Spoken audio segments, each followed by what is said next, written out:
Well, after meeting just twice during the first half of the campaign, the Griffins and Chicago Wolves will get to know each other real well during the second half. 8 times they'll play from January 14th on, and still 5 more of them to go, including tonight. The Wolves were just here this past Friday, and now they're right back in town at the Van for another one tonight. A big hockey game, no doubt. These teams on the outside looking in with identical records of 22, 24, 3-2. They're both 6 points out of a playoff spot in the Central Division standings. Well, Griffins coming off a big win this past Saturday, 6-2 over Cleveland. They're scoring a lot of goals now all of a sudden, led by Joel Esperance, who's got goals in 4 consecutive games, including a 3-point effort against Cleveland on Saturday, and he did so from a center ice position instead of his normal right wing spot. Yeah, it was a good game for the team. Obviously, to get 2 points at this point in the season is huge for us, and playing center, I mean, they needed a guy to play center. I played center before in my pro career, so a little bit of an adjustment after playing wing for so long, but it went well. Yeah, I'll say it went well. Not only did he contribute 3 points, but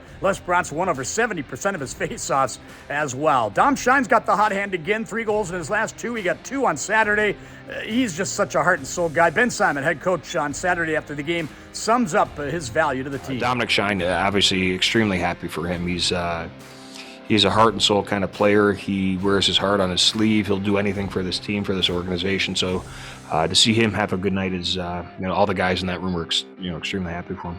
Well, Griffin's also happy with the contributions from Alex Chason, who's got 4 goals, 6 points in his last 6 games. Danny O'Regan, 3 goals and 6 points in his last 5 games. And Simon Evanson chipping in offensively with 7 points in his last 6 games. But the Griffins still need to tighten it up defensively, giving up a lot of shots and a lot of goals here of late. I think right now it's, I think we got to recognize that getting the puck out of our end as quick as possible is going to give us, more of his own time and feed our offense, because we have a lot of guys in this room that can put the puck in the net. So playing playoff type hockey where you're blocking shots and giving the goalies the best opportunity to make saves is going to be key for us calling down the stretcher, especially this week with a bunch of games against teams that our division that we're either chasing or right behind us. Well, some good news for both Grand Rapids and Chicago is 2 teams they're chasing for playoff spots. Iowa and Rockford both lost in matinees today, so the winner of this one will be within 4 points of the Iowa Wild for the 5th and final playoff spot. And don't forget, the Griffins host Iowa here this Friday and Saturday at Van Amel Arena.